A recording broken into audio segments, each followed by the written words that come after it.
Part 6. After dressing up as the evil girl in the second game, I opened my eyes and found myself in the shore. Author, Mei Cheng. Chapter 52. This explanation is very reasonable. The mermaid's own charm skills can always make humans deceived and confused. Sierra rubbed the tip of his erect nose. You are not the first mermaid to come to the shore. Yellow-Sied's wet-webbed claws penetrated into the large black skirt that spread out in a trumpet shape, and the soft little flesh was gently grasped into his palm. Mermaids have lived on land, that's not legend. Lacid Sierra pressed his hand, and a numbness rose in vain from her tailbone. You want jewelry, I can give you a lot. Sied slowly pressed his lips to hers, his lake blue eyes glowing with desire, and the seduced girl unconsciously let go. He carefully traced the shape of her lips, not missing the corners of her lips. He put away his sharp nails with his webbed fingers and touched them gently with his palms without lines. Anaxi, who was outside taking everything into consideration, leaned against the wall and dug her nails into the floral wallpaper in the corridor, making 4 marks. The night is too dark. The woods outside the manor made the sound of rustling leaves, the drizzle gradually expanded, the strong wind swayed, and the heavy rain continued. In the quiet and dark manor, a thunder struck above its head. The locked fence door at the top of the water tank was destroyed by the mermaid. He flexibly got out of the opening and made a loud sound when his wet tail landed on the wooden floor, but no one noticed it because of the thunder. Sleeping hazily, Sierra could only feel a damp coolness creeping into the warm quilt. Something wrapped around her thigh, a big ice cube was stuffed into the hollow of her neck, a low chant circled her ears, and something was biting her ears and neck with its teeth. Sierra was breathing heavily, a little breathless, and looked like she was about to wake up. She was trying to wake up from this ghostly state, her mind was screaming crazily, but her body remained motionless, allowing the dense scales to scratch her skin and slowly wrap her inside. Wait, why did she think those were scales? Sierra's fingers moved, and then quickly softened uncontrollably. After lingering on her and kissing her for a while, the giant fish tail moved away slightly. The mermaid picked up the half-asleep Sierra with both hands and tried to move from the floor without a drop of water to the window, but this was more difficult for him than moving from the water tank. It's even more troublesome to get here. When it came over with its tail, it had already scratched off a few scales, and now it was even more difficult to move without balance while holding a person on the furry carpet. He had no legs and no land experience. Even if the storm came and the rain would continue to wet his tail and bring strength, he would not be able to bring her safely into the sea. Realizing that he couldn't actually take her away, Lucid barely used his tail fin to stand up, staring out the window at a large landscape of soil and artificial lakes, his lake blue eyes disappointed and gloomy. You still have to have legs. He needed a pair of legs like hers. After having a nightmare all night, the nightmare was dispelled by the panicked screams of the servants. Sierra, who was lying on the carpet, suddenly opened her eyes, sat up suddenly, and the dry quilt covering her body fell down. She rubbed her eyelids, rolled her eyes wildly, and found that the room was in a mess. The half-wet and half-dry quilt was forcibly dragged to the ground, and the dry half covered her body. A long section of the furry carpet in front was deflated, and a piece of black fish scales lay there quietly. Sierra leaned over to grab the scales, and unexpectedly saw the long silver hair spread out at the foot of the bed.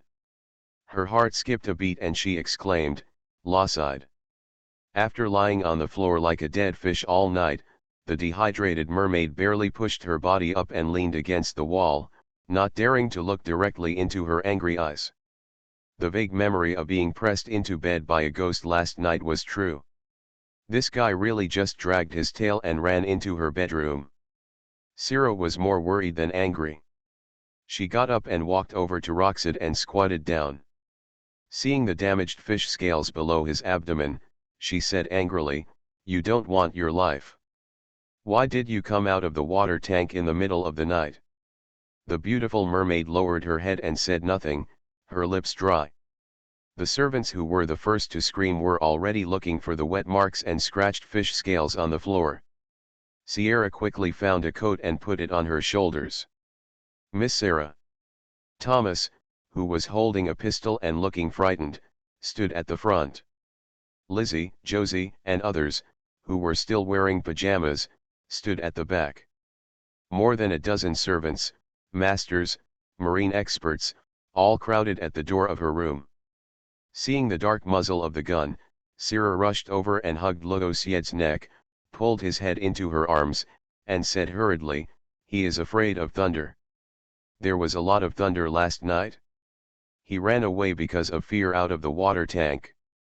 The mermaid, who was marked as being in serious danger, leaned obediently on her chest. "Thunder? Would a mermaid living in the deep sea be afraid of thunder?" Edward asked the question first, which was simply contrary to common sense. His suspicious eyes looked rock-side up and down. Seeing that he was currently incapable of killing and still very weak, Thomas slowly put down his pistol out of consideration for precious items and research value. "The last time he was caught on the coast, it was because he was struck by lightning," Sierra said in a confused manner, trying to be serious. "The thunderous sound last night shocked him, and his IQ is not high. Then he broke into my room in a panic. This is a more reasonable reason." Lizzie did learn from the freak show owner that the mermaid came ashore after being struck by lightning. After he acknowledged Sierra's words out loud, Thomas touched his chin and thought, while Edward took out the pen and notebook he carried with him and wrote down, "Do mermaids also have stress trauma?" Sierra replied, "Cats and dogs can get stressed, and mermaids are no exception." Thomas said, "Okay, let's get him back in the tank first. He looks like he's going to die of dehydration."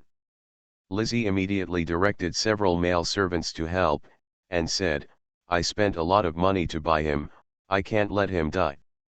The mermaid with no attack power is like an obedient little sheep. Even when being picked up by someone, its webbed claws must firmly hold Sierra's hand." Sierra also had a lot of questions, so she was dragged out by him. Anaxi followed closely behind her. "The mermaid broke into your room, didn't you notice it all night? Her question is what everyone wants to know." Sierra shook her head and gave a half-truth explanation. "I fell into a deep sleep when he came in. If it weren't for the servant's scream in the morning, I wouldn't have known what happened." Obviously Edward put the pen into the notebook and said to her, "The mermaid is obsessed with you, and it may even want to take you as its spouse." Anaxi's face froze, and Sierra lowered her gaze, staring suspiciously at the mermaid whose tail was dull due to severe dehydration. "It's the second round of PK today, keep reading.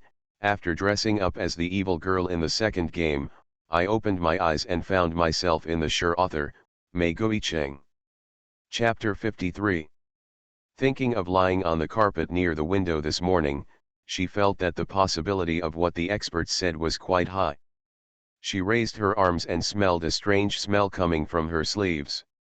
It wasn't fishy, but it was the smell of sea water that couldn't be described in words. And the touch of the fine fish scales wrapped around her skin, she can still recall clearly to this day. Could it be that Logosied tried to escape with her yesterday? "Miss Sarah, what's wrong with your neck?" Edward suddenly asked. "What?" Sierra touched her neck and felt no pain there. "There are some red spots. What have you eaten recently?" The light gray eyelashes of the mermaid, whose tail and arms were held up, trembled violently. Taking in his emotional changes, Sierra covered her neck and thought for 2 seconds, being bitten by a smelly mosquito doesn't matter. After briefly cleaning the bottom of the water tank and draining most of the water level, everyone slowly put the mermaid in through the broken fence door. "It will take a while for the water to be delivered. Let him soak his tail first." Edward walked to the table, on which were placed the fish scales that the servant had just collected. Sierra looked at Luxid, who was hanging his head in the water tank. His thick fish tail quickly regained its luster under the moisture of the sea water.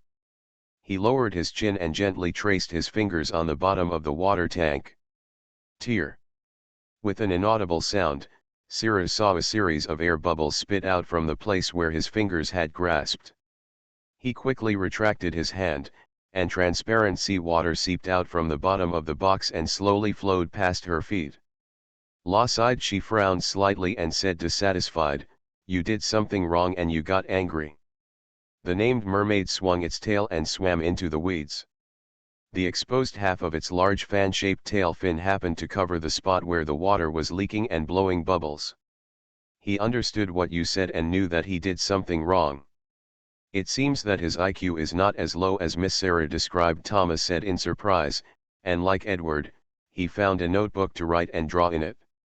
At least it's a mermaid with lower IQ than an adult. Sarah reluctantly tried to hold her forehead, but even a smarter person wouldn't be able to escape across the water tank. Anna 11 stood nearby, putting her hands on her lower abdomen, and sarcastically said, "Then you are really capable of doing this." Recognizing the meaning in her words, Sierra replied calmly, "Did you scratch the wallpaper outside while peeping? Your nails are very sharp." It turns out it was Miss Anai who scratched it. "I thought it was some servant who was not quick and broke the wallpaper," the housekeeper behind suddenly realized. Lizzie frowned and grasped the point. "What did you see?" Anna 11, who was suppressed to death, was heartbroken and said without any words, "I saw Sierra kissing the fish yesterday. I was so shocked that I broke the wallpaper." Sierra, Mrs. Josie covered her mouth and exclaimed. Thinking of how special the mermaid was to her, everyone thought it was normal for them to kiss together. Who can resist the beauty of mermaids? Edward even looked at the tank and said, "If it wants a friendly kiss from me, I think I'll give it to it." Sierra had a calm face, turned her eyes slightly, and looked at Lizzie steadily. "Do you also think Anna 11 is telling the truth?" "Dad." The servant in charge of collecting newspapers rushed in and shouted, "Oh my God! Big news! Yesterday, more than 10 gangsters died at the Walker Casino. Chief Whitman at the police station died this morning. The Duke of Rosehill rescued someone who was injured. I think you have to go there immediately." Lizzie looked at the girl's emotionless face, her eyes indescribably complicated. Her daughter really almost died yesterday, and she had no intention of telling him to worry about it. He suddenly realized that since Sierra arrived home, he had never really paid much attention to his daughter. He had always scolded Anaxi for her tears almost every time. "Master," Chiao 11 touched his arm, but it was quickly waved away. "Everyone except Anai and Sierra, get out." After Lizzie finished speaking, the servants and experts swarmed out. He looked at Anna 11 and accused her harshly, "Your sister almost died at the race course yesterday. Did you come back and only wanted to complain to your mother that she isolated you? Today you are going to slander her for kissing a fish? Why on earth? Are you jealous? Is it too much?" "I don't know what happened." Anna 11 lowered her arms and explained hurriedly. She really didn't understand why the fire burned her inexplicably. "You don't know? Why didn't you take her home with you when you came back from the horse race?" Lizzie asked sternly, slamming the newspaper that the servant had just taken into her hands at her feet. Anaxi said impatiently, "I thought she would come back with Myra and the others." Lizzie turned her head and shouted at the door, "Go and ask Joey to come in and ask him why he didn't bring Sierra with him yesterday." "Master, don't be so angry with the child." Josie hugged his arm and whispered to comfort him. Sierra was watching the family ethics drama with great interest. The mermaid in the water tank also revealed half of its face and stared at her quietly. Joey ran in. He was startled at first by the big black tail of the mermaid in the water tank, and then he stepped on the leaking water on the floor and almost slipped.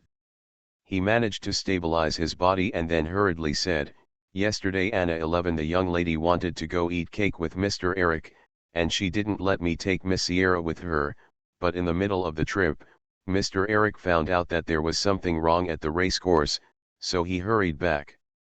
In other words, Anaxi was not unaware of Sierra's accident. Even when Eric got out of the car to save people, she didn't look back.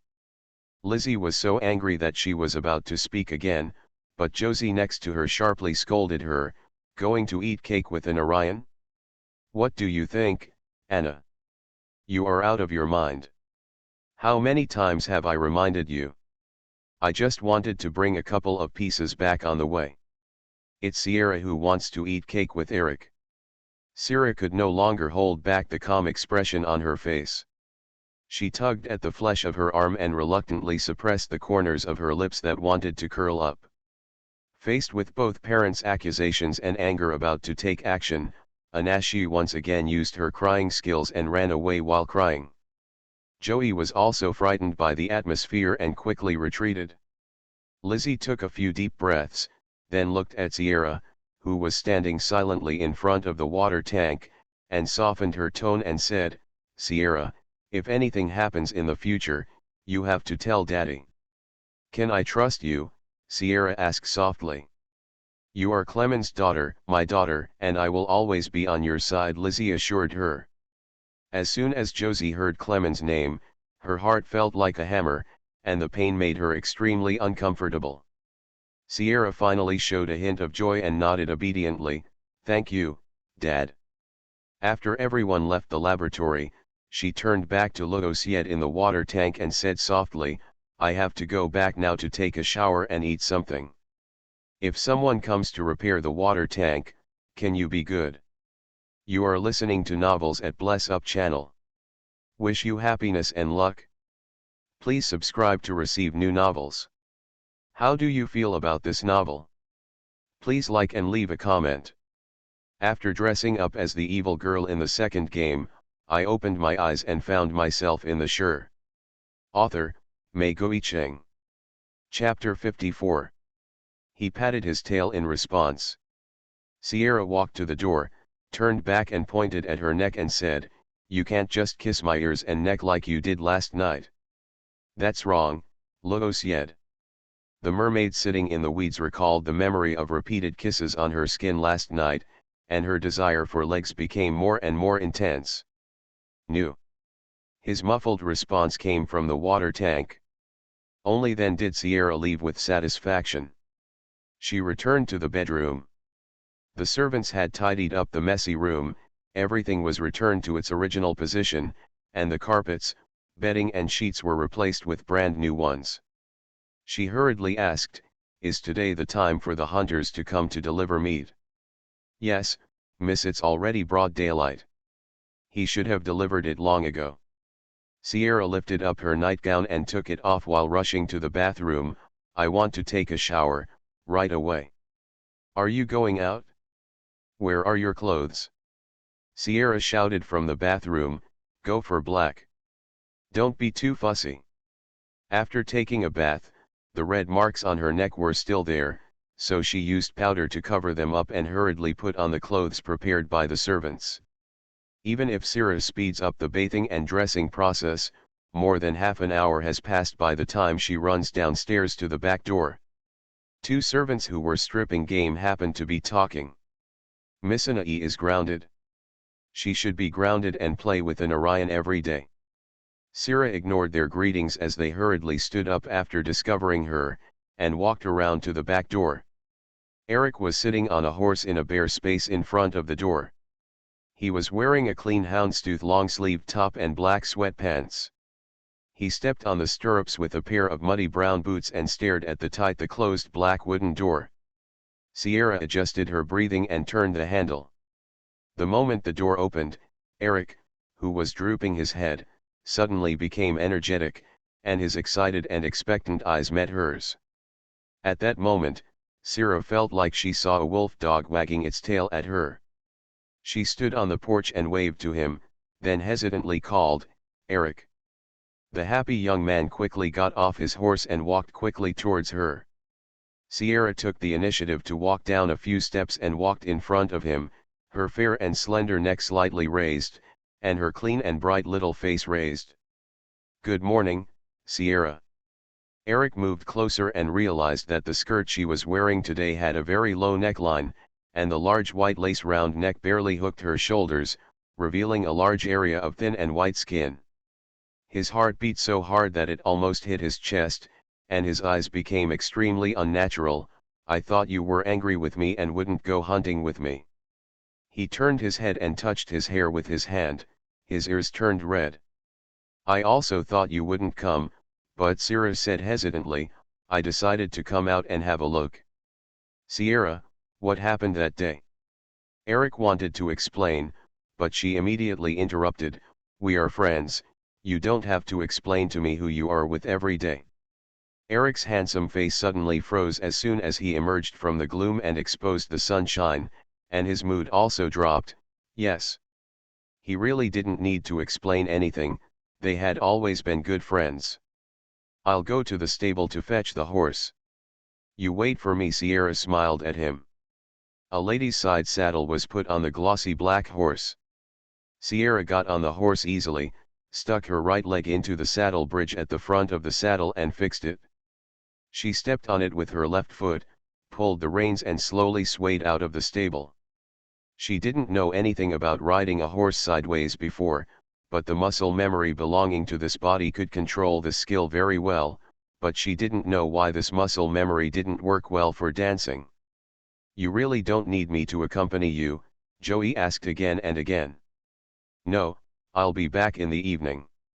When the girl came on horseback, Eric got on the horse and followed her. Gail and Robinson invite you to dinner tonight. Okay, I want to talk to them too. Sierra tightened the reins and started running. Let's use the prey we hunt for dinner. Seeing her running fast, Eric glanced back at the manor and quickly followed her. The werewolf tribe was hidden deep in the forest. Sierra went out without a gun. After entering the jungle and slowing down, Eric handed her a small one. Can you use it? Sierra shook her head honestly, no. Eric chuckled and took back his pistol. Shall I teach you? Sierra nodded and saw him getting off his horse and reaching out to her. She hesitated for a moment and chose to let him carry her down. Her soft body pressed against his chest, and Eric subconsciously clenched the hand on her waist. In the leafy jungle, moss-covered rotten trees staggered to the ground, covering half of the figures hugging each other in the forest. Sierra noticed that he hadn't let go of her for a long time, and whispered, Eric, I'm already standing on the ground. Eric held her waist tighter. I met Anna 11 on the road that day in Marseille. She invited me to see Marseille and said you were there too. Sierra remained silent, listening to the boy continue to explain, I wanted to come to you, but I saw you with the Duke who hates us, you guys. His words paused, and his head dropped to her ear, obviously lowering his head. You seem to be very close, and Anaxi wanted me to send her home after the game, so I agreed. A teenager's immature emotions can easily get out of control, and Sierra can understand his approach. I was telling the Duke of Rosehill that he knocked his head out of the bag. Didn't you read the newspaper not long ago? I framed Mrs. Josie for the injury I suffered. I hope the Duke of Rosehill will keep it a secret for me. Nothing more. Eric was a little surprised when Sierra told him the bad things she had done without any reservation, but he did not criticize her character. I know, but why did you do this? Mrs. Josie wants to marry Dad as soon as possible. Sierra lowered her forehead to his thick shoulder and said sadly, how long has Mom been dead? I don't want him to get married so soon. Eric heard the vulnerability in her tone, and his heart felt soft and painful. You did the right thing. Even if Sierra said at this moment that she killed Josie, he thought he would praise her with appreciation. And the Duke of Rosehill agreed to my request and became my friend. I think you can try to live in harmony. When she said this sentence, Sierra herself felt extremely ironic. A slight snort came from Eric's nostrils. Him? Friend. Impossible. There was no less disgust and contempt in his voice than Rosehill had for them. Sierra thought it would be better for the two of them to meet less often in the future, so she changed the subject at the right time. Do you still want to eat cake with me? You kept interrupting me yesterday. Eric sighed softly. Of course I want to eat cake with you. In the second round, rush duck, carrot carrot, star. After dressing up as the evil girl in the second game, I opened my eyes and found myself in the shore. Author, Mei Cheng. Chapter 55. Sierra reluctantly broke away from his arms and said generously, "You and Anaxi and I are both good friends, so I don't mind if you send her home, and we will eat cake together in the future." The word friends sounded particularly harsh to Eric today. He was silent for a while. "You are right, but why did you act so sad and then walk away? You didn't seem to want me to go alone with her at all. Eat cake or even send her home." Sierra blinked and defended her lie. "The competition has begun. I want to see if the horse I bought has won money." Liar. Eric couldn't say it, so he said in a tactful way, "You were about to cry." Sierra was very determined. "You must be wrong, I won't be sad because of this little thing. Sometimes the ambiguity between friends is more serious than lovers, and teasing at a distance is the best."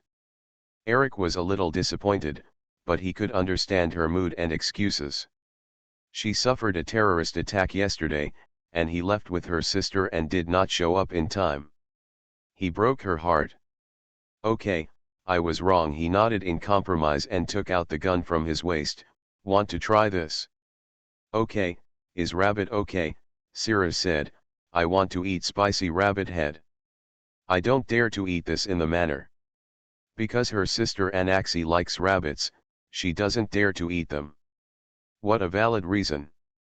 Eric's eyes were pitiful and his tone was doting. "I'll catch as many as you want to eat." Sierra smiled happily. "Okay." It was absolutely stupid to walk in the forest wearing a skirt that reached her ankles.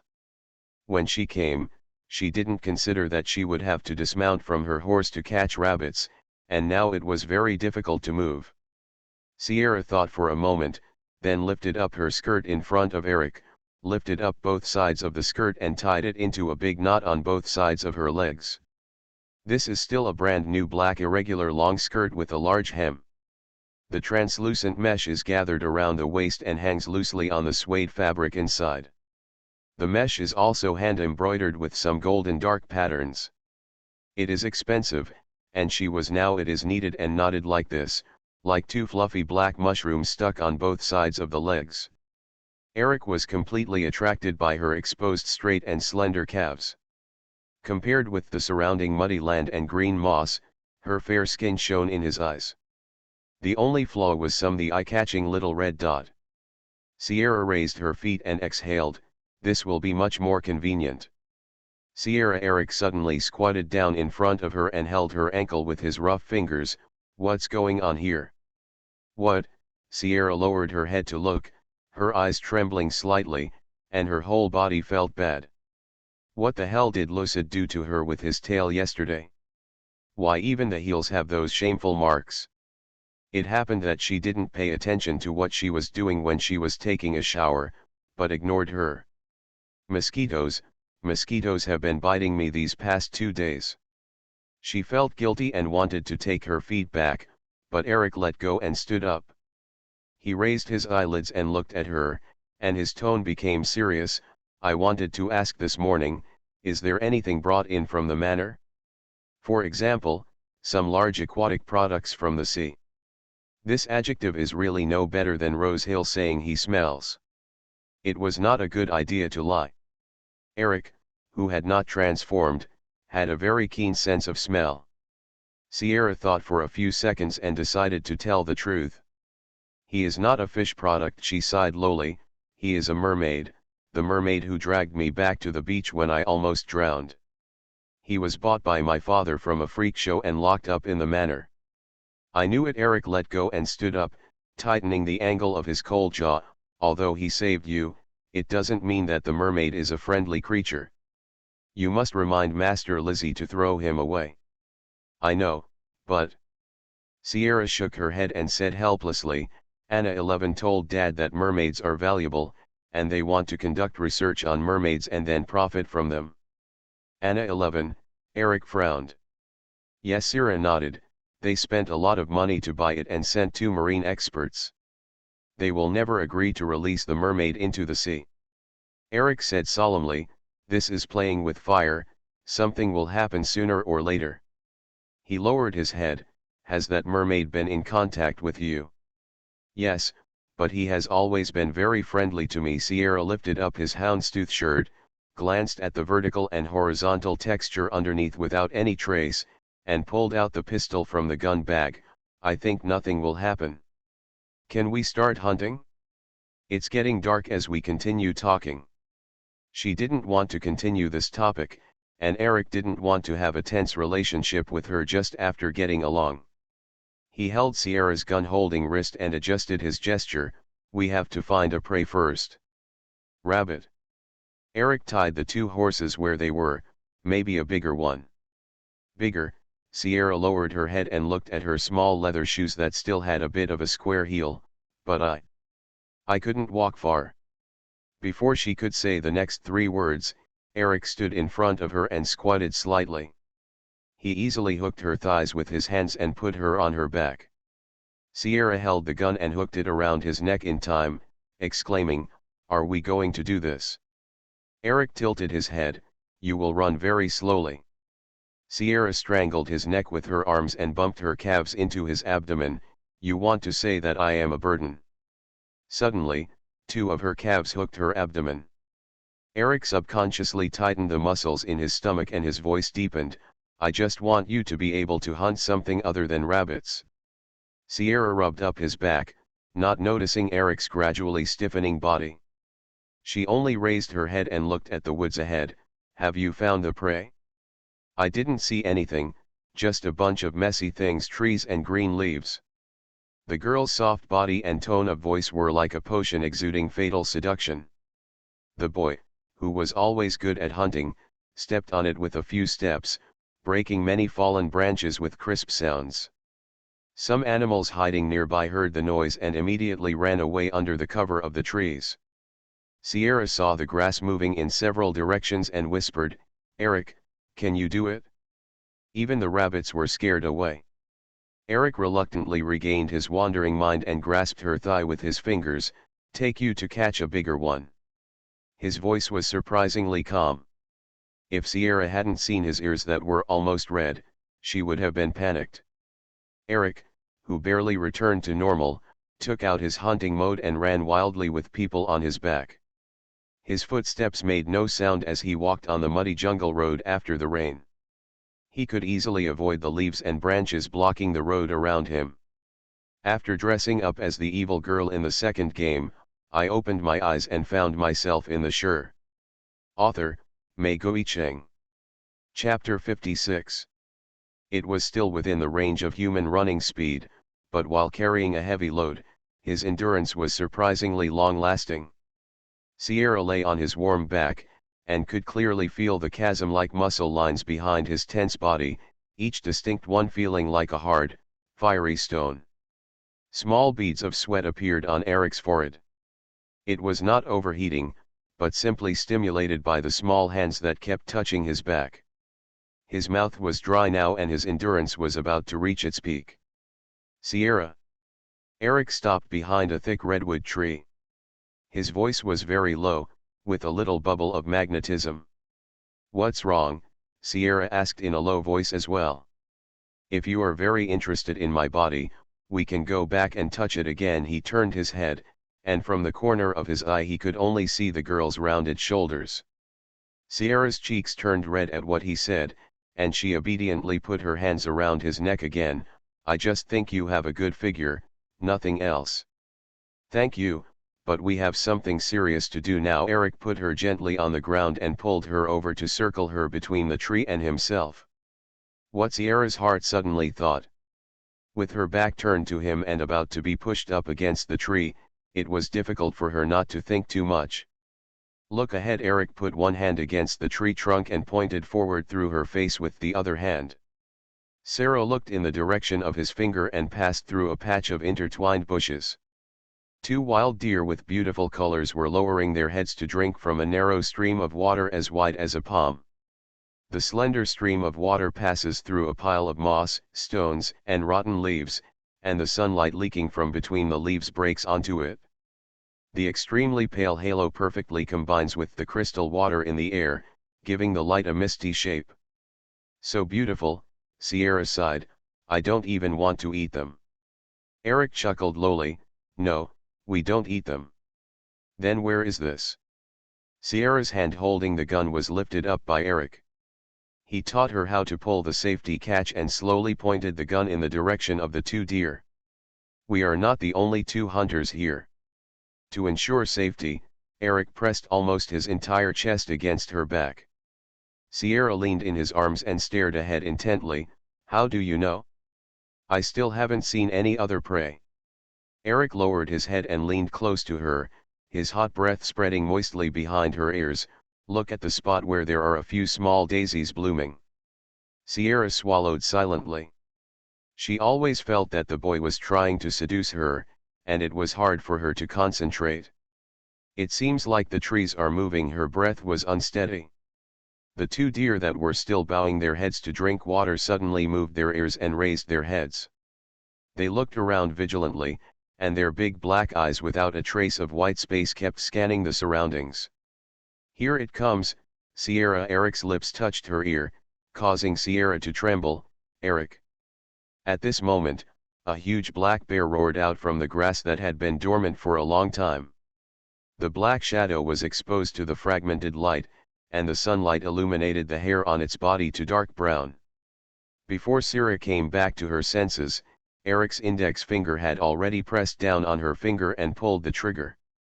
The bullet passed between the two wild deer in an instant and accurately shot into the black bear's eyes that were almost hidden in the hair. Boom! The sound of gunfire drove away the wild deer and surrounding animals. The black bear fell heavily on the edge of the water. Because the limbs that had been shot continued to paddle and flutter, blood slowly flowed from the eye sockets. This scene lasted for about 3 or 4 minutes before the black bear stopped struggling. Sierra, who had witnessed the whole process, took her hand out of the gun and gasped, "We killed a bear. Today's dinner is in order." Eric put back his gun and said with a smile, "Do you want that skin? It can be made into a coat in the winter." Sierra calmed down and replied, "No, you can keep the money and sell it, it's worth a lot." She had learned about the hunting life of the nobles before, which was the most social and normal activity, but it was not very comfortable to actually shoot and kill animals by herself. At least she would not do it a second time. She just suitable for eating ready-made on the table. She looked at Eric, who was smiling brightly. He had already let go of her to fight the bear. Hunting, making money, and making a living are just the most normal part of life for these werewolves. Sierra thought this was not bad. At least they chose to retreat to the mountains and forests instead of going down the mountains to hunt humans. Eric still remembered her wanting to eat rabbits. On the way back, while teaching her how to use guns, he found small holes and dug out 2 rabbit nests. Seeing that he put 7 or 8 rabbits into the sack he brought, Sierra couldn't help but ask, "Do you want to send a few more rabbits to Anna 11 to raise?" "Give it to her." He was surprised that she asked, and immediately frowned and explained, "Of course not, these are for you to eat." Sierra sat on her horse and opened her eyes wide. "How can I eat so much? How about you let a few of them go?" Eric smiled and said, "Grain now has to eat for 2 people. If you can't finish it, she will help you solve it. Don't worry." Sierra nodded, and then she heard another question from his words, "Wait a minute. What does 1 person eat for 2 people? Didn't Gail tell you?" "Greenie is pregnant," Eric answered. Sierra shook her head in shock.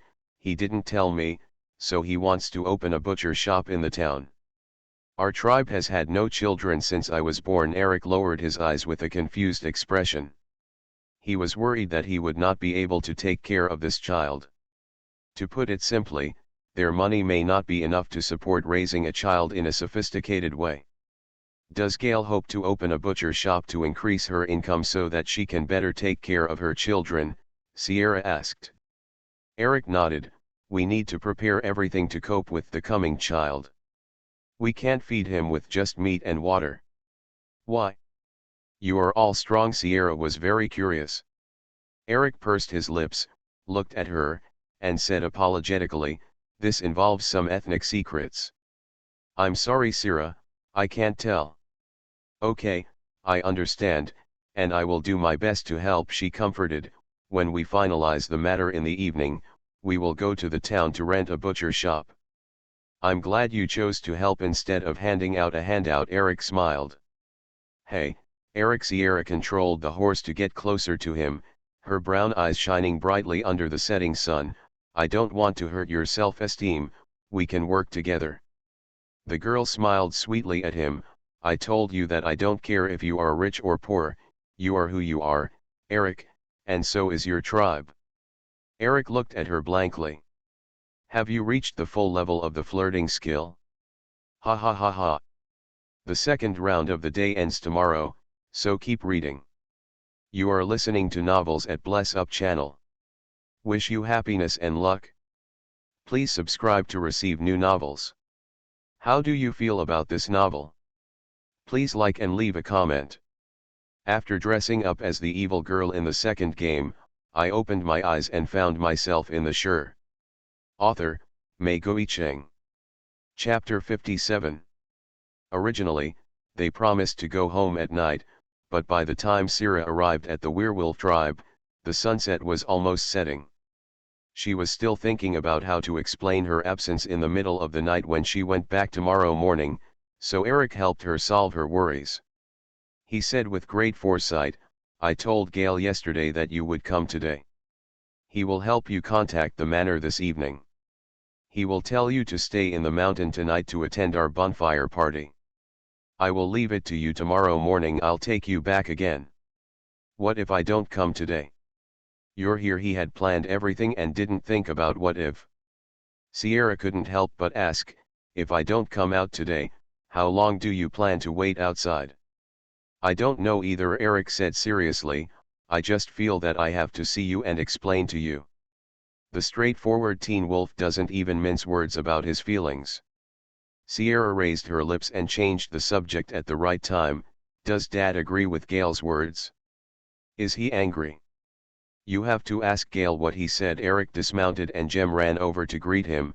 "Hey Eric, you went to fight such a big bear." He took the initiative to easily remove the black bear from his horse, and smiled at Sira with his tanned olive face and narrowed his eyes. "Good evening Sira, welcome to visit again." "Good evening." Sierra was about to jump off the horse, but Eric, who was quick, put his arms around her waist first and hugged her down.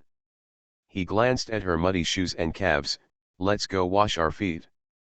He took the initiative to take Sierra's hand and led her to the well water with Jem's playful expression.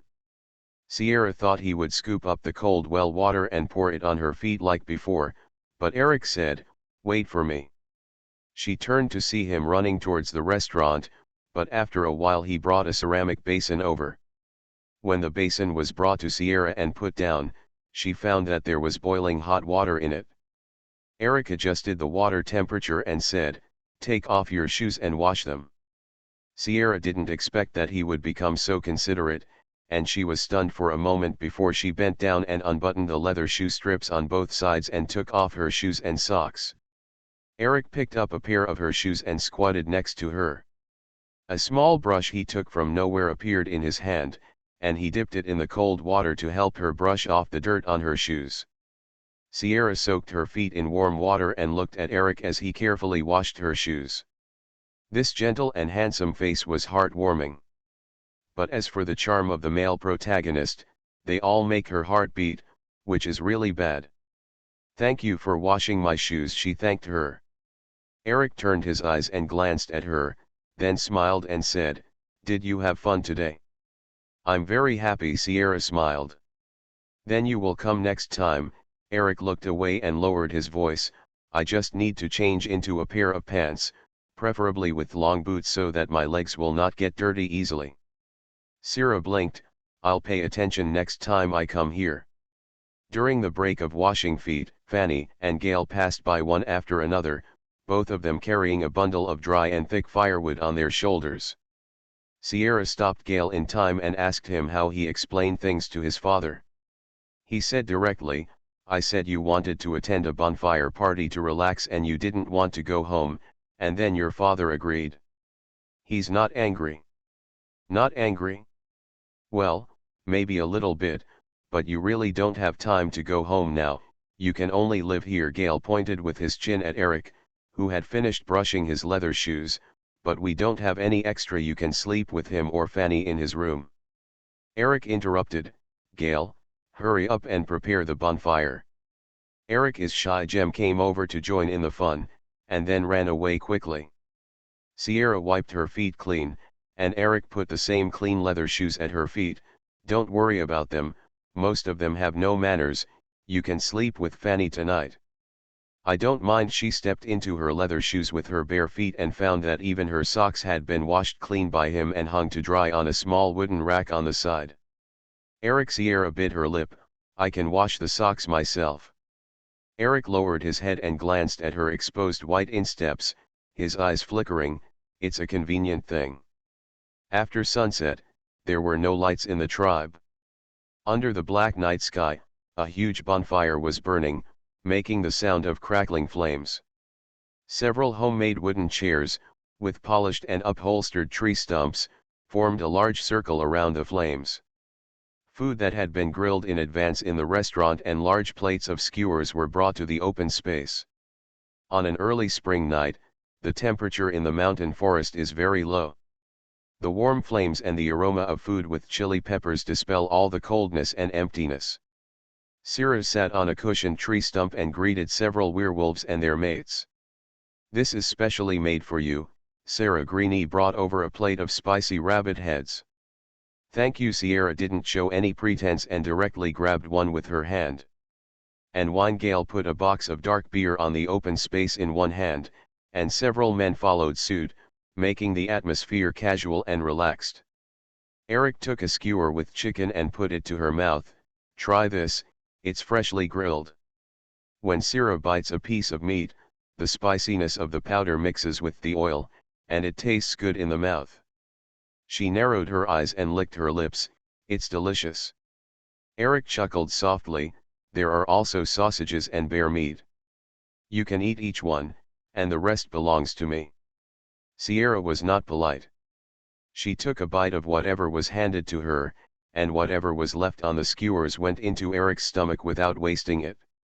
When the atmosphere was high, Gale pushed the gray-haired Robinson out. Sella, let's talk about opening a butcher shop. Sierra, who had just inserted a rabbit head, licked her fingers, took a sip of dark beer to suppress the pungent taste in her throat, and said, okay. The last time she came here, she had not seen this old man in a wheelchair. He looked to be in his 70s and still looked healthy. Eric turned around and his voice became obviously cold, Dad.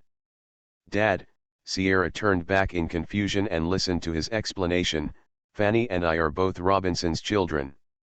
He is my father, the chief of the tribe. That's it. Sierra looked at the kind-faced old man again and greeted politely, Uncle Robinson. His wheelchair rolled to her side, I appreciate you wanting to help our big family. It's not a favor, we just cooperate for mutual benefit, Sarah said. Gale told me that you want to help us buy a butcher shop. We will provide the meat and half of the rent, and you will be responsible for the remaining gold coins. Is this the distribution? After dressing up as the evil girl in the second game, I opened my eyes and found myself in the Sure. Author, Mei Guicheng. Chapter 58. Yes, Sierra nodded. I want to take away 80% of the profits. As soon as Robinson finished speaking, Eric strongly objected. This won't make much money for Sierra. I agree. Sierra agreed readily. Originally, this was also an emotional bond between her and Eric, so it didn't matter if it was less or more. Compared with you, the cost I paid is only a few gold coins, and the distribution is reasonable. It's unreasonable, Sierra Robinson said proactively, but we need this money to deal with the child who is about to be born. No one knows what disaster will happen in the future. We must be fully prepared. The joyful bonfire party became quiet due to the heavy topic. Everyone's eyes turned to Greenie invariably. She lowered her head and caressed her belly, which was not yet swollen, showing maternal love and worry. Sierra was emboldened by the drink. Can I ask? Eric didn't tell me before. You say. Men in this tribe can take off their clothes and go directly to the beauty pageant to win the bodybuilding championship. Sarah held up her chin and asked, why are you so worried about this unborn child? Going to the hospital to deliver the baby can solve a lot of troubles. Everyone turned their attention to Robinson again, wanting to hear his explanation. Robinson's voice was deep, and his words were so silent that he wanted to hurt everyone's heart. There have always been very few people in our tribe. On the day Eric was born, his mother died of a massive hemorrhage. Her body was almost broken in half during delivery. Since then, no one has been pregnant again. Greenie's pregnancy was an accident. Sarah thought about many possibilities, but she didn't consider this. She was stunned. There is no content about Eric's mother in the world of the novel or the plot of the game whose memory has been blurred. Difficult labor, she asked in a low voice. A strong arm was pressed on her shoulder. Eric gently pressed his forehead against her back, and his mood plummeted. In difficult labor, we need to protect not only the baby, but also the mother. Robinson said, we need to spend money to pay for the best doctors, buy the best drugs, and have surgeries that can be performed at any time to save the mother and the child. Greenie was human, Sarah thought almost immediately. The combination of humans and werewolves, so childbirth will be 100 times more difficult than ordinary people. This is not a species at all, it is a hybrid. We can get rid of it before the dust settles. Gail felt guilty and painful. When Greenie heard his words, she was like a hedgehog exploding its thorns. No way. I thought we had already discussed it. Sierra pursed her lips, interrupting the bad mood they were about to quarrel with. I shouldn't have asked this question, I'm sorry. Don't be sorry, you have the right to refuse us, and I have the obligation to tell you the reason why I did this. Robinson glanced at Eric, who was leaning his head behind Sierra, and his deep tone changed and became relaxed. It's still nice to have you as a guest, we rarely have guests. Thanks. After Robinson sat by the campfire for a while, Gail pushed him away. The atmosphere became lively again, and Eric endured the pain of remembering. Now you know everything. What do you know? Sierra tilted her head. My past. Eric took back the hand that was pressing on her shoulder, stood up and took another bottle of dark beer and poured it into his mouth. The bubbles of wine flowed down the corners of his lips, slid down his throat as he kept swallowing, and dripped onto his clothes. In the collar. Seeing that he was feeling uncomfortable, Sierra glanced at the unfinished wine at her feet and thought for a moment, then picked it up and poured it into her mouth. By the time Eric found and took the wine from her hand, most of it was already gone, and Sierra couldn't help but let out a wine burp. What are you doing? Eric asked. She asked the wrong question and had to fix it. Do you know what this is called? Sierra raised her face, her cheeks looking red from the fire. What? Eric squatted down in front of her, looking like he was listening carefully. Drink away your sorrows. Sierra leaned over and hugged his neck, staring into those clear and sad deep eyes, and said softly, I'm sorry for hurting you tonight. She was so close that her breath smelled of wine.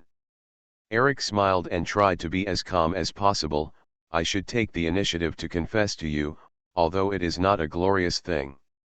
I killed my mother right after I was born. That's not the case, Eric. Sierra took his bottle and stuffed it into his mouth, expressing her opinion. Not every mother is willing to sacrifice her own life for the safety of her children, but your mother must love you to be willing to take risks. Things are unpredictable. This is just a tragedy that no one wants to see. It is definitely not your responsibility to bear the inexplicable guilt. Eric bit the wine bottle and stared at the girl's gentle and encouraging face for a long time. He took the bottle and drank the remaining wine inside, and whispered, maybe it's what you said. That's what I said. Sierra stood up and went to get 2 more bottles of dark beer. You'll get drunk, Eric reminded. Don't you mean bonfire night? I want to drink some more. Sierra pulled him up, holding the opened wine in one hand, and hugged his neck with the other, her lips almost touching his jaw. Can you dance? Eric. Eric put his arm around her waist and asked, two drunkards dancing. No, Sierra looked at his rolling Adam's apple and chuckled, or are you saying you don't know how? Of course I will. Eric hugged her tightly and lifted her up easily, and the toes of her shoes stepped on the instep of his feet. He lowered his head and a silent smile spread throughout his body, but to prevent your poor skills from stepping on you, just follow my rhythm. There is no music anyway. Under the black night sky, many red and orange sparks gradually appeared from the bonfire.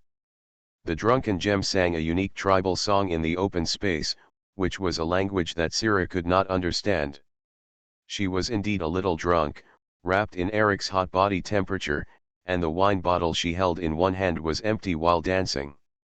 They just circled around the campfire as if no one was watching, circling and hugging one after another.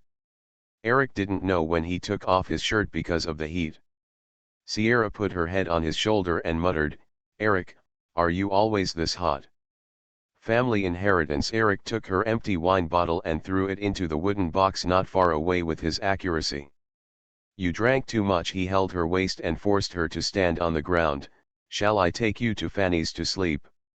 Sierra's head was dizzy, and all she could see in her eyes was Eric's face soaked in the red-orange firelight. His wheat-colored skin was now like a layer of smooth and reflective maroon silk. She touched his chest with her hand. The bulging muscles are a bit greedy. It's still early. Just a reminder, on the Q site, don't comment on multiple accounts at the same time to receive awards. One person can comment with one account. If you find one, you will be banned for 3 days. If you continue to comment, it will be permanent. If you accidentally make a mistake, now, please contact me to untie it. 1 carrot and 1 pit, the reward is not much, so don't be greedy. Comments add 2 chapter recommendation votes plus trainee title equals probability of winning. Not 100%. After dressing up as the evil girl in the second game, I opened my eyes and found myself in the Sure. Author, Mei Cheng. Chapter 59. Eric, I like your body very much. She pressed her hand on the indentation of the muscle lines on Eric's chest, and began to talk ambiguous words without any scruples. Can I take a closer look?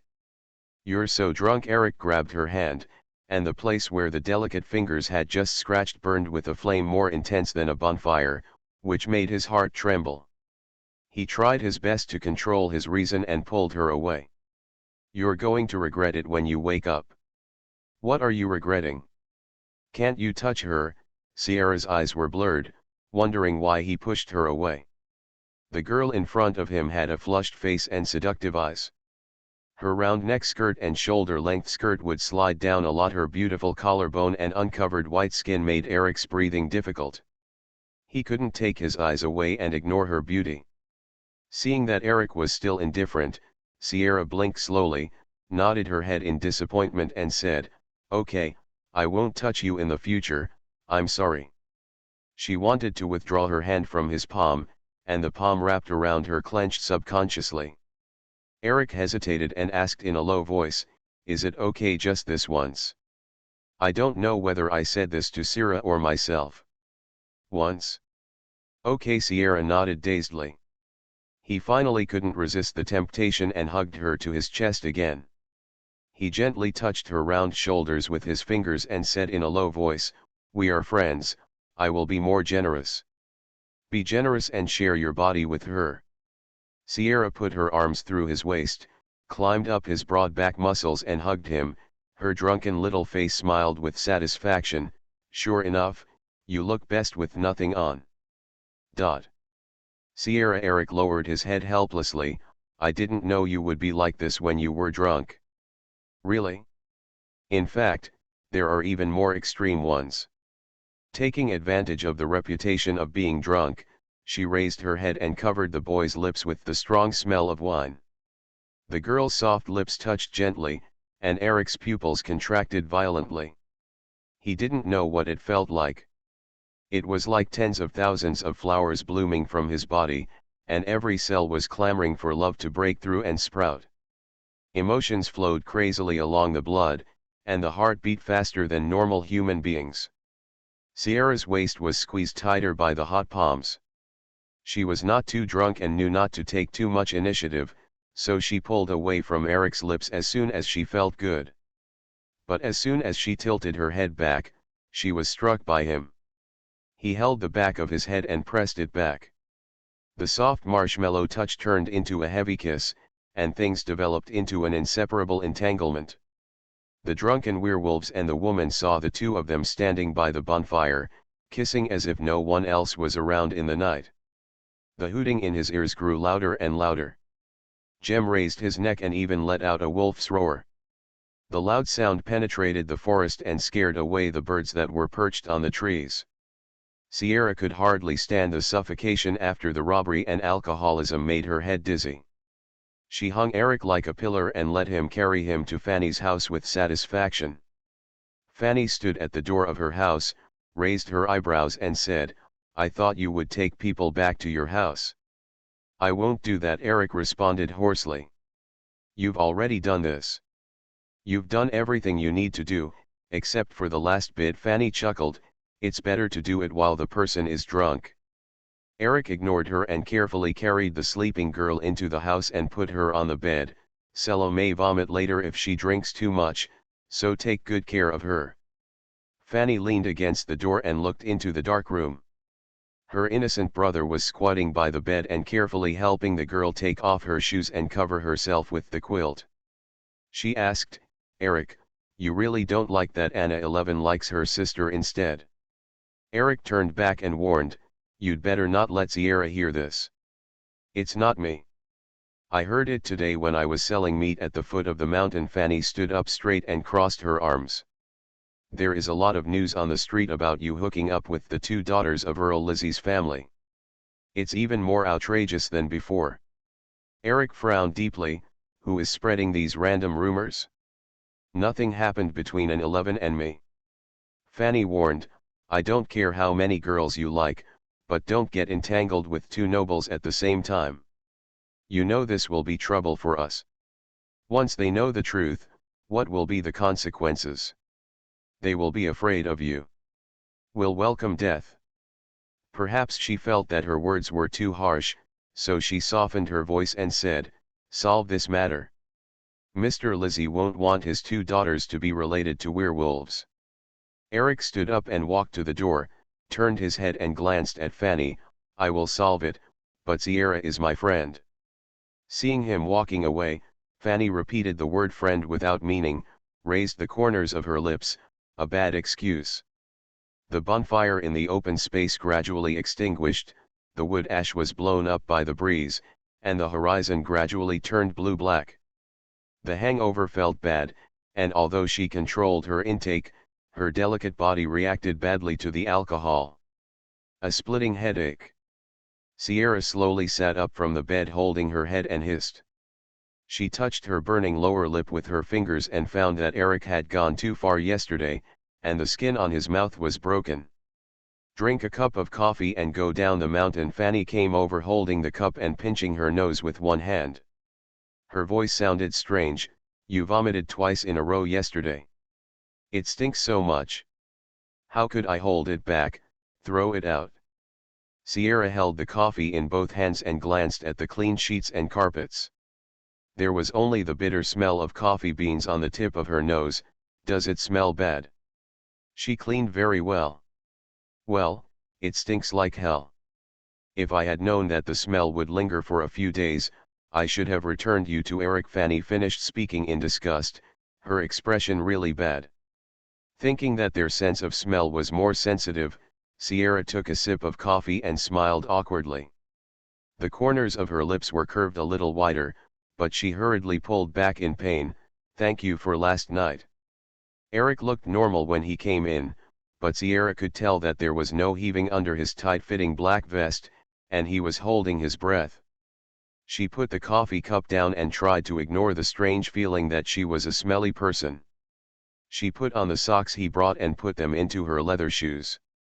Her ankle-length skirt was wrinkled after sleeping all night. Sira caressed the hem of her skirt casually. "You're sending me down the mountain." "Let's go after breakfast," Eric said warmly, his eyes always peeking at her broken lips, feeling shy and guilty. Sira nodded as if nothing happened and followed him slowly out the door.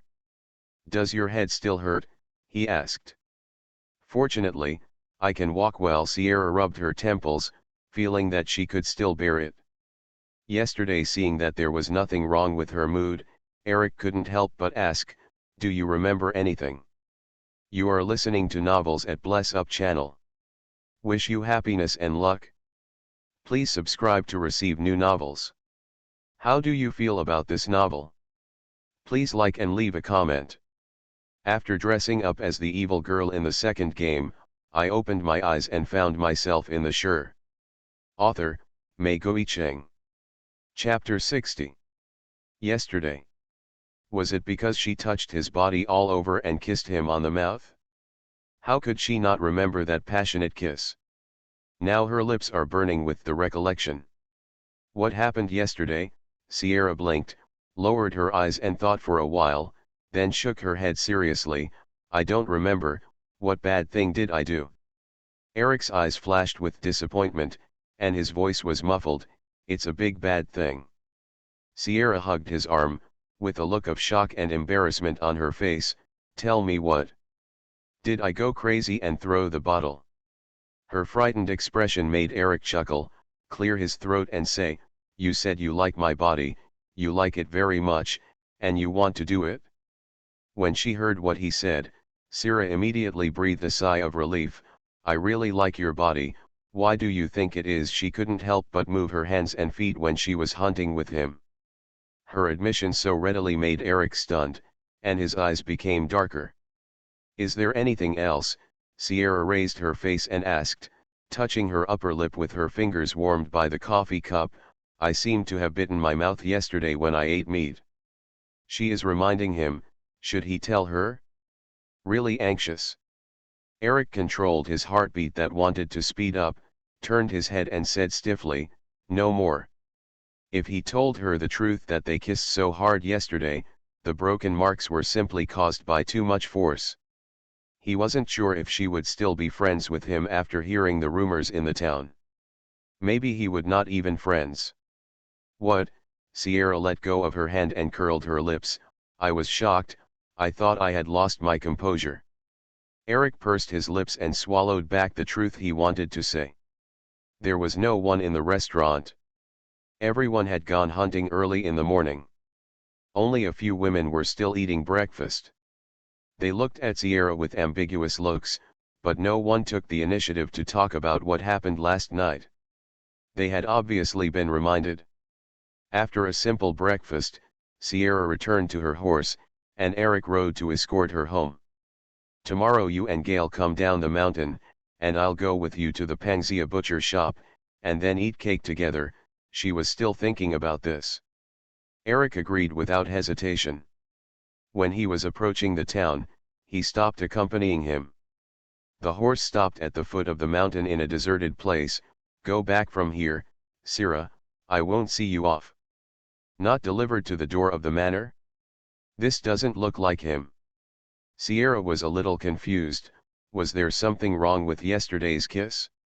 She pretended to forget this morning and he didn't admit it either. It wasn't until her horseback figure disappeared from sight that Eric rode up to follow her. He didn't turn his horse's head towards the bar until he confirmed from a distance that she had entered the manor. He wanted to find out the person who spread the rumor and beat him up. When Sira returned to the manor, the servant hurried over to greet her. "You are finally back, Miss Sira." "What's wrong?" She turned over and dismounted, letting Joey take the horse away. "My lord and madam are going to visit the injured Duke of Rosehill today, and you and Miss Anai are going too." Sierra raised her eyebrows, remembering the news in the newspaper that Rosehill was injured in a fight with gangsters. How could he be injured? Even if a car is thrown at him, his body that is comparable to a stone can smash the car into pieces. What are you trying to do by making up this lie? You are a survivor of that dispute. The Duke saved you. I think you must go over and express your gratitude in person. They should have set off long ago and have been waiting for your return. After hearing what the servant said, Sira knew that her old father must be angry. He should be angry because she didn't come home last night. I'll wash up first and then go see him. She didn't pass the living room and hurried up the stairs. As soon as Anna 11 saw a wrinkled skirt passing by the glass door, she put down the small bone fan in her hand and immediately chased after her. She was grounded by her father yesterday and Sierra went to find Eric. She didn't come back all night. They might have done a lot of things. The more she thought about it, the more panicked Anaxi actually surpassed Sierra and blocked her at the door of the room. Seeing that the girl in front of her was indeed a little messy with her clothes and hair, Anaxi held back her anger and said, "You have been with Eric all night." The servants had the foresight to retreat first. Blocked by her at the door, Sierra was no longer anxious, well, all night long. Discovering that the skin on her mouth was still broken, Anaxi, who thought she had eaten all the people, said angrily, "Why is your mouth broken? What did you do with him?" Sierra was so annoyed by her always questioning tone. "What does it have to do with you? Don't you just want to date Rose Hill? Do you care what Eric and I do?" The key is that Rose Hill wasn't picked up by her either. She didn't even have a chance to get close to him. The more Anaxi thought about it, the more annoyed she became. "Don't be too greedy, as long as you have a husband, it's enough." 1. Sierra raised her lips. "Does anyone want 2 or 3 more?" Anaxi choked and said angrily, "Stop messing around. Otherwise I will definitely expose you." Sierra rolled her eyes and smiled harmlessly.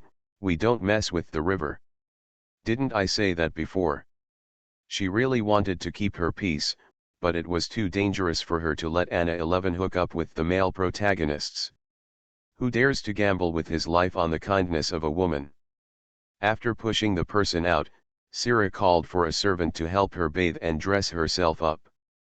In order to prevent Rose Hill from smelling the scent of wolves later on, she brushed her teeth 3 times inside and out, and rubbed her body with rose-scented soap several times before crawling out of the bathtub. When the servants helped her comb her hair again, they felt that she had made herself smell so fragrant, as if she had fallen into the flowers. By the time Sierra finished packing and went downstairs, Lizzie was already waiting impatiently. He saw the girl coming down wearing a plaid cloak trimmed with shearling, and her little face half hidden in the plush looked worried and nervous. She was like an innocent girl who was so playful that she forgot about time and was afraid of being scolded by her father. Thinking of Sierra's lack of her father's company for more than 10 years, and even her education was incomplete, Lizzie suddenly felt soft and couldn't bear to blame. "Did you have fun yesterday?" Sierra was stunned for a moment, then nodded awkwardly and apologized. "I'm sorry, Dad, I followed Eric up the mountain to hunt and lost track of time." "What did you hunt?" He came over, holding a black cane and walked out side by side with her. "A bear and 2 nests of rabbits." Sierra's mood relaxed, and she happily described last night's joy to him. "They also had a bonfire party, and Fanny and I slept together all night." "Fanny? The huntress?" "Right." Anna 11, who was left behind her father and daughter, held Josie's arm and lowered her gaze. "Mom, when will you marry Dad?" "Not in a short time." Xiao Qian's eyes were also gloomy. "Visit the Duke of Rose Hill today." She looked at her daughter. "You must win his favor. There will be 3 rounds on Saturday, keep reading." After dressing up as the evil girl in the second game, I opened my eyes and found myself in the Sure. Author, Mei Guicheng. Chapter 61. I will. It was already afternoon when they arrived at Rose Hill's residence, and the sun hid in the clouds after they walked around a town bell tower and reached the south of the town. In this place far away from the sun, the villa is not as bright and spacious as Mawson Manor. The exterior walls are made of stone, and the beige paint has some grid-like dry cracks over time. It's like a place that has been in disrepair, so shabby Sira didn't expect a wealthy vampire to live here. This is a gloomy place suitable for perverted murderers to commit crimes. He doesn't have a place to live here. He lives with Mr. Lance, Lizzie explained. Mr. Lance, it was another person I had never heard of. Mr. Rosehill's right hand helps him manage his affairs and finances. He lives in the capital all year round. You may see him when the social season comes. Sira nodded thoughtfully. So vampires who belong to the tribe have their own task assignments and class status, which is scary to think about.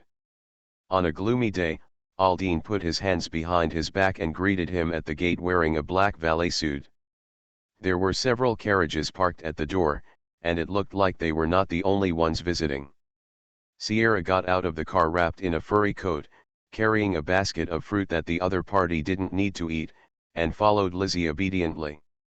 Anna 11 came forward and took her arm, whispering, "Don't show that we sisters are not compatible in the eyes of outsiders."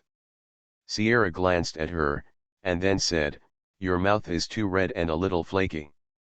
Have you been angry recently?" Anaxi. She wanted to take out a small mirror from her string bag to see if her mouth was really dirty, but she had already entered the hall where the fireplace was not burning, so she had to endure it and said, "Don't worry about your bite-first lips." Aldine's ears twitched, and he who was leading the way suddenly turned to look at Sira's lips. "Is your lip broken? These ears are so keen." Sierra didn't understand why he was so nervous. "I bit it accidentally, what happened?" Aldine returned to her with a serious face and looked closely at her face. "I need to see the wound." "Sierra. Is it so direct?" The old father next to her was ashamed because of his behavior. "Are all the Duke's servants so rude?" Lizzie was very angry. After confirming that there was no blood left, Aldine ignored Lizzie's stinky face and only said, "You smell so pungent today." He turned around and continued to lead the person into the living room. Sierra didn't care, but Anna curled her lips in curiosity. "You put on too much perfume." "It's just soap." Myra and her barren father occupied a sofa. Khalida sat on the other side holding a cup of hot tea, and there were two little sisters that Anna 11 knew. Rosehill was sitting alone by the unburned fireplace, one hand wrapped in gauze and her expression cold. The scene was very quiet, not like a lively social gathering at all. As soon as Sierra came in, she couldn't help but sneeze, attracting everyone's attention. She said somewhat uncomfortably, "It's a bit cold, why don't you light the fireplace?" Khalida, who was still shaking while holding the hot tea cup, cast a grateful look at her. She was really a warrior and said what no one dared to say. In early spring, the temperature in Worley Mountain was almost freezing to death without a fireplace. This Duke of Rosehill was simply a bad person who had no manners and no care for others. Listening to the mixed and chaotic voices of everyone, Rosehill only stared at Sira, who came in. To be precise, she stared at her broken lips. Her dark eyes were very cold. "Are you still afraid of the cold?" Sarah put the fruit basket into Aldine's hands, rubbed her hands and turned to look at him, complaining, "Of course I'm afraid of the cold. Can you ask someone to light a fire?" "Sella, don't be rude to your savior," Lady Josie was fit to remind. Anna 11 also cooperated and said gently, "The indoor temperature is just right. Don't embarrass Mr. Rosehill. He is still injured and cannot take care of us." "Ah, sneeze." Sierra covered her mouth, turned her head to the side and sneezed again. Rosehill put down her slender legs that were crossed, frowned slightly and said to Aldine, "Go and light the fire." Josie and her daughter stopped talking, and Lizzie looked back and forth between Sierra and him, quickly creating a topic to thank him for saving her daughter's life. Sierra pushed the fruit basket in her hand to Aldine, who was about to get the charcoal, broke away from Anaxi's hand, ignored her stiff expression, walked up to Rosehill, who was sitting on the red sofa, bent down and gave him a kiss ceremony. The girl's soft lips touched his cold cheek and quickly moved away. "Thank you, Mr. Rosehill, and I'm late." "Good afternoon." This was her most intimate condolences that no one else had. Rosehill raised her eyelids, her cold eyes barely getting better. "Good afternoon." "Good afternoon, sir." Anna 11 stepped forward not to be outdone, ready to kiss him on the other cheek, but as soon as she walked to him, the noble man leaning on the sofa stood up and said coldly, throwing out the sentence, "You guys chat, I'll change the dressing." Sierra was struck by the sentence inexplicably. She likes men who know how to reject pouty cheeks. Rosehill had already walked to the door, but he couldn't help but look back at her.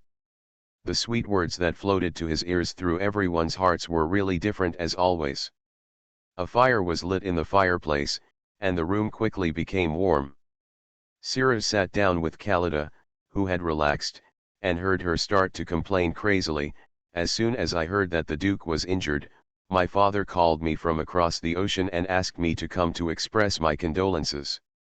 God, he is so suffocating. I don't dare to speak at all. If you don't come, I will freeze to death." "Is it such an exaggeration? You and Miss Myra have been sitting here all this time?" Sierra asked in surprise. "We have only been here for half an hour, and I already want to go home," Khalida said with a sad face, and whispered in her ear. The Baron opposite barely talked to him about the trust fund for 10 minutes, but the Duke said, "I'm going to leave." He is really mean if the sharing of benefits is forced to be interrupted. "You should go home early." Sierra patted her shoulder.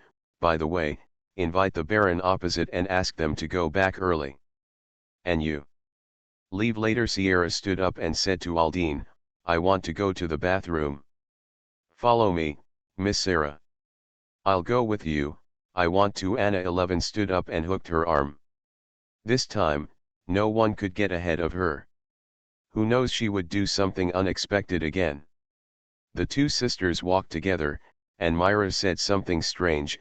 Their relationship recovered so quickly. Chiao 11 smiled, lowered her head and took a sip of warm tea. "The conflicts have been resolved, Miss Myra. They have a deep love for each other as sisters."